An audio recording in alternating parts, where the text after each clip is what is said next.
Pour resituer les enjeux, donc quelques éléments de contexte. Quand même, donc un Français sur 10 a plus de 75 ans ou plus, donc voilà, ça donne quand même un petit contexte. Et 90% donc, de ces personnes âgées vivent aujourd'hui à domicile. Donc on parle quand même beaucoup des EHPAD très souvent, mais le domicile, c'est quand même l'habitat majoritaire des personnes âgées. Et même à 90 ans, on a à peu près plus de 75% des personnes qui vivent à domicile. Donc ces personnes de 75 ans et plus, on considère souvent sous une dénomination assez large de ce que peut être la perte d'autonomie. On a à peu près 30% des personnes qui sont en perte d'autonomie. Alors, en projection de l'INSEE, en 2027, alors on a choisi de se situer sur un horizon relativement proche, parce que souvent on se projette à 2050, mais on a choisi un horizon qui est un peu plus dans la continuité du projet. Donc 2027, c'est plus de 2,3 millions de seniors, donc de plus de 60 ans. Les nouvelles recommandations du Conseil de l'âge, en fait, on ne dit plus trop en perte d'autonomie, mais plutôt personnes âgées vulnérables. Donc nous, on a gardé un petit peu ce terme, parce qu'au moment du montage du projet, on était sur ce terme-là, et la recommandation du Conseil de l'âge est intervenue après. Donc, avec deux exceptions qui peuvent être assez différentes sur ce qu'est la perte d'autonomie. Donc, soit en référence aux enquêtes donc, qui sont basées sur des limitations fonctionnelles déclarées par les personnes. Alors, c'est toutes les enquêtes que l'on voit publiées au niveau de l'adresse, donc vie quotidienne et santé, donc toutes ces enquêtes où on est sur une définition relativement large. Et puis, on a l'autre définition bien évidemment, que connaissent la majorité, et je pense quasi la totalité d'entre vous. Donc cette référence à la grille Agir avec le niveau de dépendance ou de perte d'autonomie des seniors. Et donc ce classement en GIR avec les personnes les plus autonomes qui sont en GIR 6, ensuite en GIR 5 et jusqu'au GIR donc vraiment le plus dépendant, donc le GIR 1, donc avec effectivement donc une évaluation de ces capacités de la personne. C'est important de faire cette référence puisque l'allocation donc personnalisée d'autonomie est basée, elle, sur cette évaluation du GIR et donc sont éligibles à l'APA, donc l'allocation personnalisée d'autonomie, des personnes qui ont 60 ans ou plus et qui sont en GIR 4 ou 3 ou 2 ou 1, mais les personnes qui sont en GIR 6 ou 5 ne sont pas éligibles à l'APA. Donc l'APA à domicile, c'est selon les dernières estimations environ 780 000 bénéficiaires de l'APA, dont 60% donc à domicile et 40% en établissement. Donc ce ratio, parce que ça c'est quand on considère les 1,3 million bénéficiaires de l'APA, donc 60-40, donc ce qui nous donne nos 780 000. En fait, en région Pays de la Loire, il est inversé. On a plutôt 40% des bénéficiaires de l'APA qui sont à domicile et 60% qui sont en établissement par rapport à une offre d'hébergement qui est supérieure à certaines régions de France. Donc voilà, on a un petit changement. Donc, on l'a dit, bénéficiaires de l'APA possiblement à partir de 60 ans, mais quand on regarde, dans les faits, 90%, donc 9 personnes sur 10 qui sont bénéficiaires de l'APA, ont plus de 75 ans. Donc, on s'intéresse à l'alimentation. Donc, évidemment, on a essayé de regarder un peu l'impact finalement sur les activités en lien avec le repas ou l'alimentation. Donc, d'une part, les difficultés pour les courses et de l'autre, les difficultés pour préparer le repas. Donc là, on est sur donc les estimations, donc selon donc les enquêtes, l'enquête Care Ménage qui est publiée par l'adresse. Donc on voit bien sûr que ces difficultés évoluent au fil de l'âge et donc à partir de 85 ans, donc c'est là où on commence à avoir donc des ratios beaucoup plus importants donc sur ces difficultés rencontrées. Et je vais dire un peu sans surprise, des difficultés d'abord pour faire les courses, puisqu'on voit qu'effectivement, sur la tranche 85-89 ans, on a plus de la moitié de cette population qui a des difficultés pour faire les courses. et que dans le même temps, pour les repas, on n'est qu'à 30%. Et évidemment, sur la tranche à partir de 90 ans, là, on est quasi à 3/4 des personnes qui ont des difficultés pour les courses, et elles sont à peu près la moitié à avoir des difficultés pour préparer les repas, dont quand même quasiment 30%, donc le 29,8 va tout à droite, avec quasiment une impossibilité pour préparer les repas seul. Donc d'où évidemment après toute la réflexion autour des besoins d'aide associés. Donc ça, c'est donc cette importance que va prendre la perte d'autonomie sur les repas, même si on le sait tous, parce qu'on le vit et on n'a pas besoin d'être senior, je pense, pour s'en rendre compte, c'est qu'on a plus de plaisir à manger quand on est en compagnie, donc c'est pas nouveau. Plus de 40% des 75 ans et plus vivent seuls à domicile, avec bien évidemment, les femmes sont davantage concernées, elles sont souvent veuves avant ces messieurs, et donc elles vieillissent plus souvent seules. Et sur donc les derniers chiffres là, qui ont été publiés donc, dans une enquête sur la sociabilité et l'isolement des seniors, donc plus d'un quart des plus de 80 ans n'ont pas de contact régulier. Donc que ça soit famille ou amis, donc contact régulier au sens de plusieurs fois par mois. Il y a eu une étude à ce sujet donc, du docteur Monique Ferry sur autour de l'alimentation, donc l'étude Solinote qui date maintenant un peu de 2005, mais c'est toujours intéressant d'avoir quelques chiffres.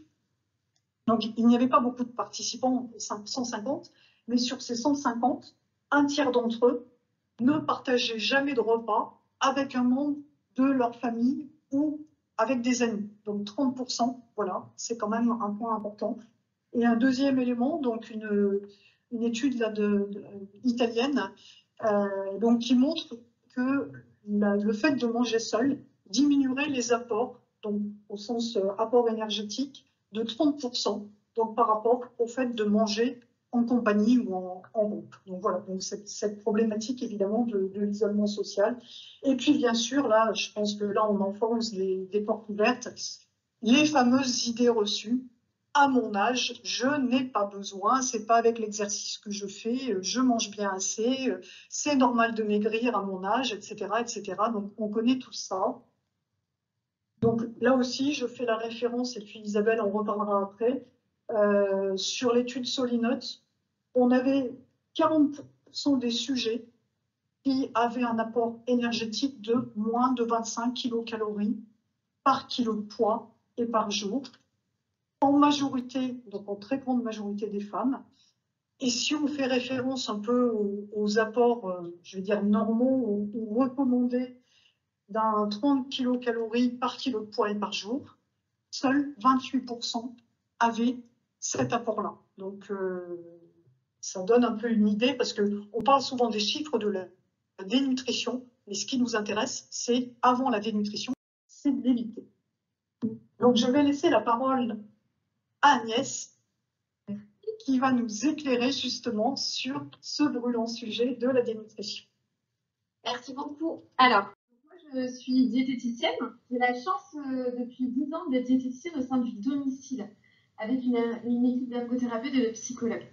Donc voilà, c'est un sujet vraiment qui me tient à cœur.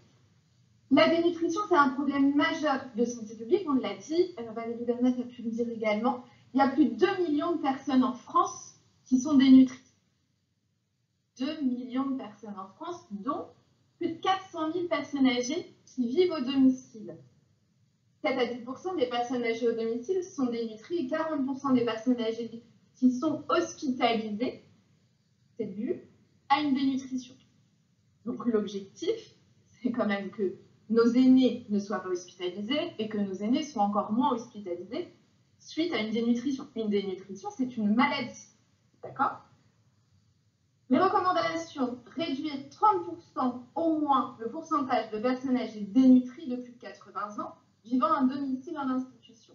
Ça, ce sont les recommandations qui ont été émises par le plan national nutrition santé, le numéro 4, avec des experts qui ont travaillé dessus, comme le collectif de lutte contre la dénutrition. L'objectif aussi de ce PNLS 4, c'est de sensibiliser et d'informer la population sur cette maladie.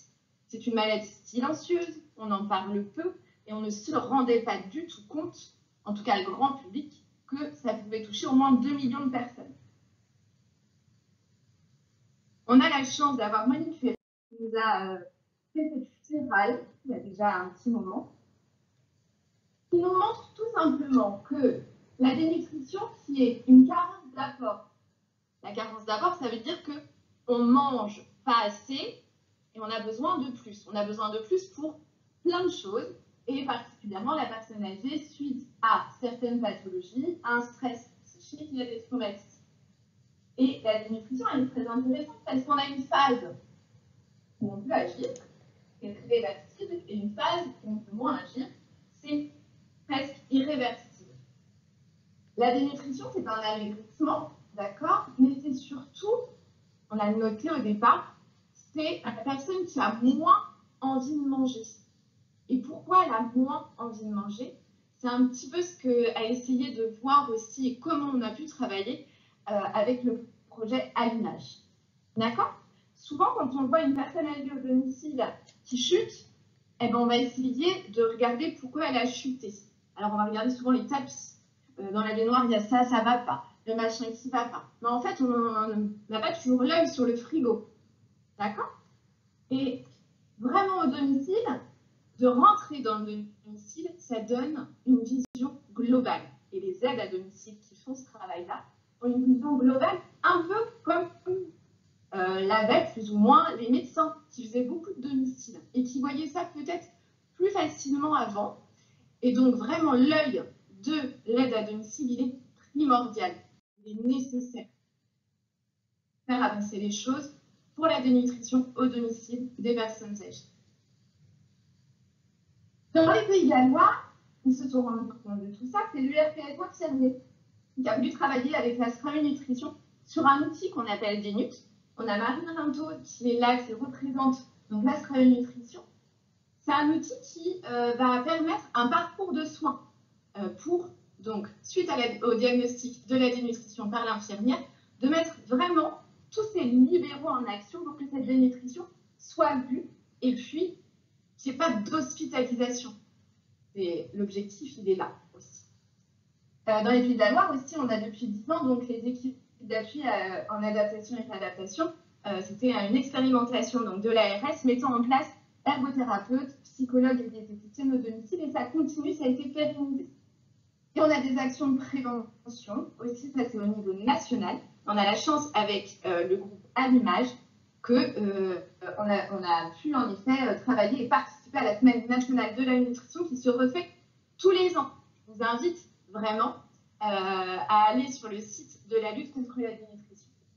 Le domicile, c'est une vision globale de la situation et en fait, quand on rentre dans un domicile, on voit l'ensemble.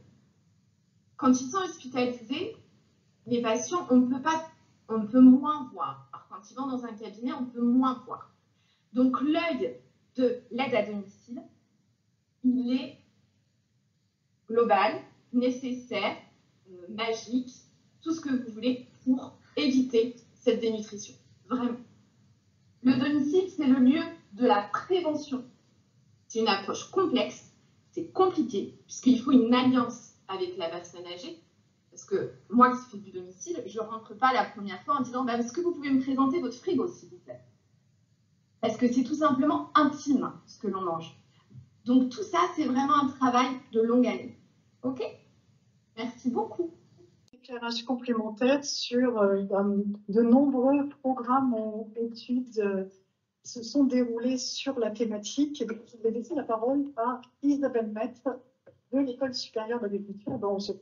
Bonjour à tous. Donc, pour tenir un petit peu à vous montrer, Madame Bernard en a parlé, les différents projets qui ont été aussi qui ont donné des éléments tangibles, publiés, qui nous ont permis d'établir un protocole de recherche dans l'image qui reposait sur un socle assez solide. Donc, parmi tous ces projets, j'en ai choisi 3 qui ont vraiment édité des éléments majeurs. Donc, Opalescence qui s'est intéressé au plaisir de manger à partir de 65 ans, donc sur une population les GIR quasiment.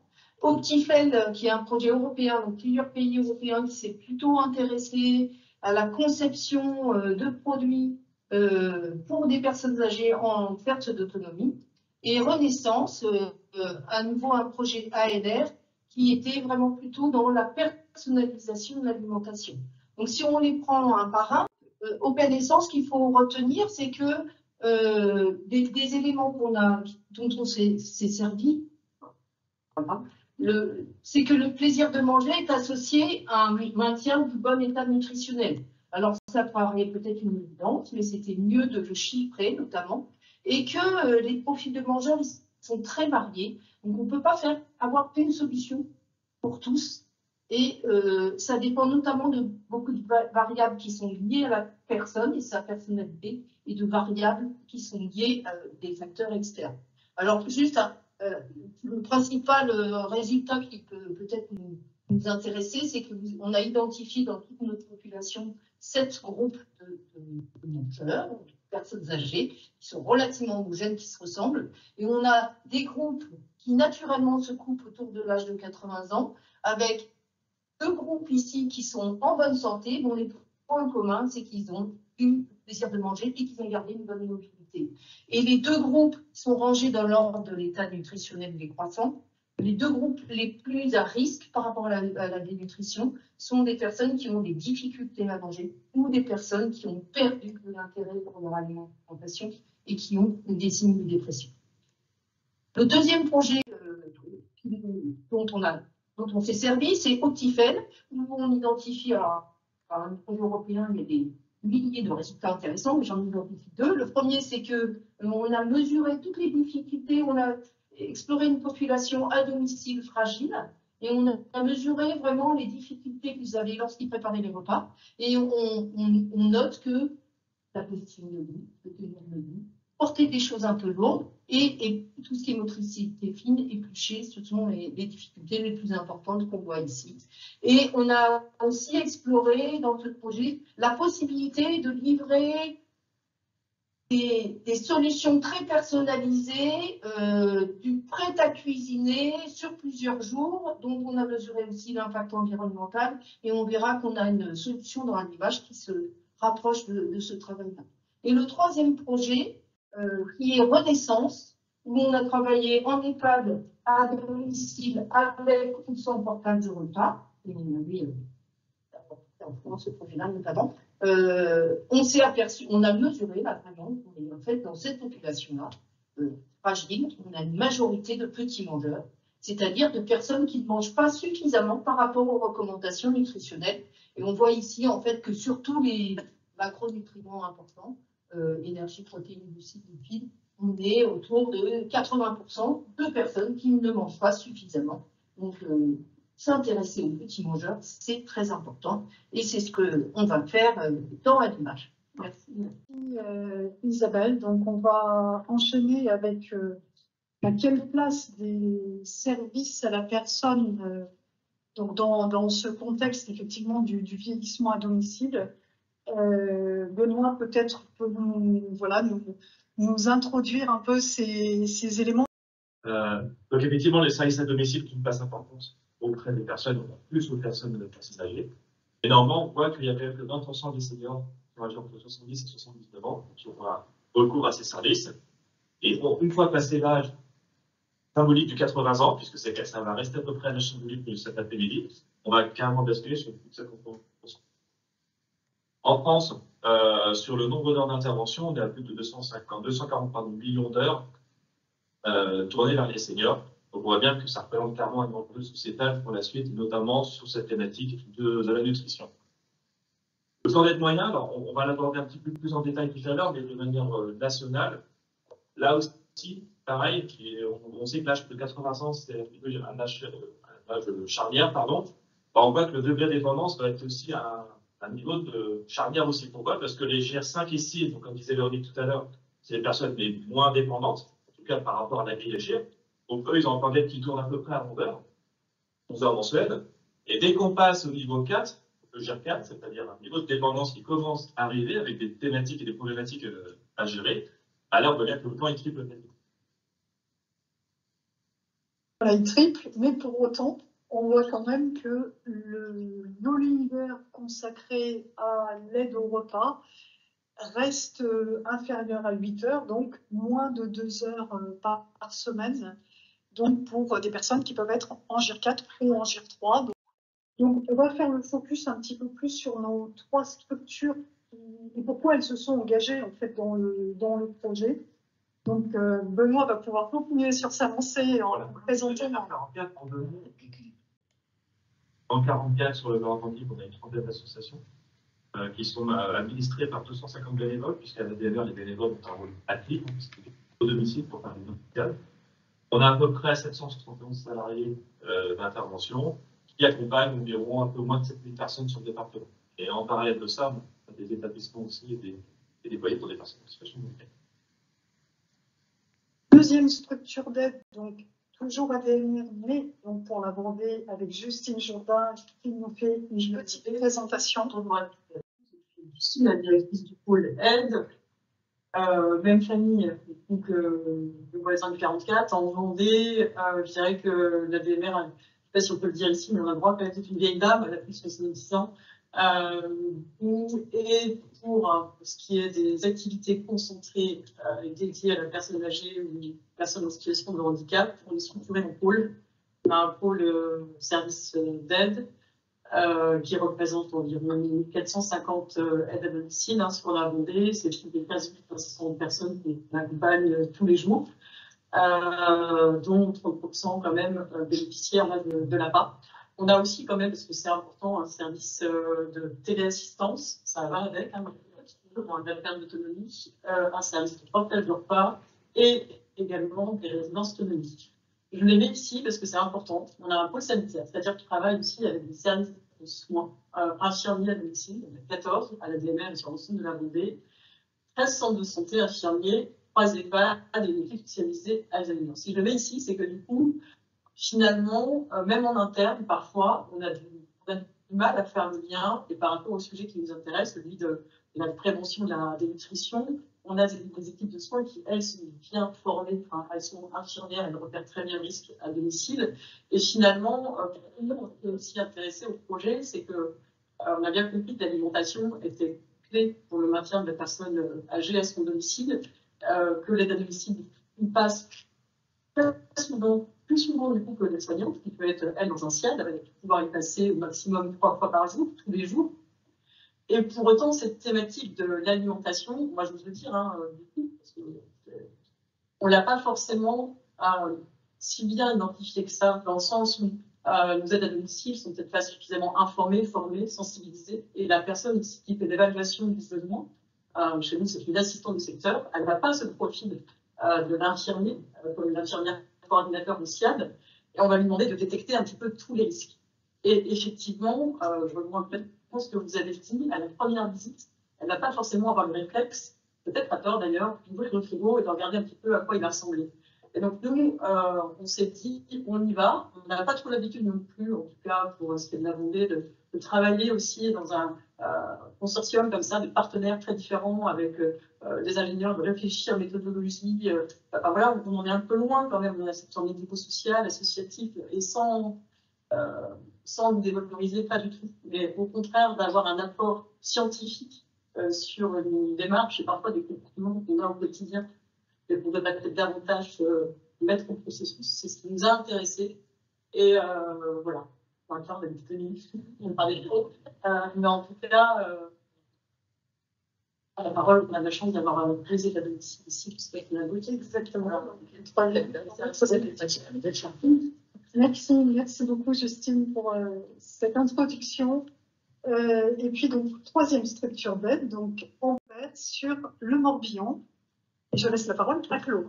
Bonjour, merci. Je suis Elisabeth, du coup je suis à Ampère, je suis chargée de développement Ampère.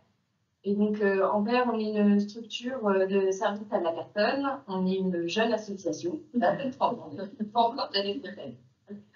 Et donc on fait partie de la coopérative MSA Service. Voilà, on travaille essentiellement dans le Morbihan. Et on a également 2 petits secteurs pour notre partie portage de repas en Ille-et-Vilaine. Donc on fait de l'aide à domicile classique comme l'ADMR peut le faire. Donc on est sur 2022, donc l'année dernière, on était à peu près 4000 bénéficiaires total, 350 salariés pour la partie prestataire et on a aussi du mandataire, donc avec à peu près 75 intervenants. On a une partie portage de repas, et donc toujours sur 2022, on était à peu près à 170 000 repas de livres. On a un tout nouveau service d'USER, enfin tout nouveau, ça fait bientôt 2 ans qu'on le propose, c'est un service de répit à domicile pour les aidants. Donc là, uniquement en mode mandataire. Et ce sont des interventions plus longues que l'aide à domicile. Donc là, c'est vraiment un relais qui vient prendre la place de l'aidant à domicile. On a également un service entretien du jardin avec maintenant 8 jardiniers. Et un service famille avec 16 TIF.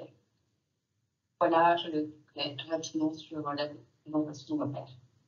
Merci. Merci Chloé. Bénéficiaire d'ADMR 44 dans la population personnes âgées, je laisse Benoît vous présenter. De toute façon, faire un présent pour 44, puisqu'on est tous départements comme le nôtre, avec le regard zoomé ADMR 44. Dans notre réseau, on a aujourd'hui plus de 2500 personnes qui sont âgées de plus de 70 ans. Une moyenne d'âge, on retrouve cette période un peu charnière à 80-85 ans, donc effectivement 84 ans l'âge moyen de cette population, majoritairement représentée par des femmes, je vais pas revenir sur les questions d'espérance de vie, Véronique l'a très bien présenté tout à l'heure, et avec une catégorie de personnes très largement majoritaires, c'est les fameux GIR4. Pourquoi je dis fameux GIR4? C'est ce qu'on disait, c'est l'entrée en dépendance avant la grande dépendance. Et on voit bien que là, c'est un public majoritaire sur ces autres départements, où la vigilance, justement, doit être la plus forte. Et si on passe sur la deuxième page, c'est de montrer le public qui a mis 20 fois au plus. Aujourd'hui, on voit bien qu'en fonction du volume d'heures de passage, on répartit très bien les choses. Aujourd'hui, on a 85% de nos bénéficiaires de plus de 70 ans qui ont moins de 20 heures d'intervention d'aide à domicile par mois. Il veut dire qu'en gros, qu'on fait moins de 20 heures, c'est pas mesdames qui allaient vous le contredire, on fait moins de 20 heures de prestations par mois, c'est qu'on vient principalement, pas forcément pour l'aide même, on vient plutôt pour l'aide ménagère, pour les courses, et pas forcément pour venir soutenir la dépendance. Les 20 heures par mois, ça passe tellement vite qu'on n'a pas forcément le temps nécessaire, parce que ce qui manquera toujours dans un service à la personne, c'est pas l'argent, c'est le temps. Et je suis un peu taquin, vous direz, ça un peu lié les deux, mais c'est le genre de temps. Ça se promène. On aime pour uniquement les bénéficiaires de vie et cette temps de vigilance par rapport aux différents repères qu'on doit analyser. Donc, dans ce schéma-là, on voit bien donc, ceux qui ont moins de 20 heures par mois, donc on voit 85% de la population.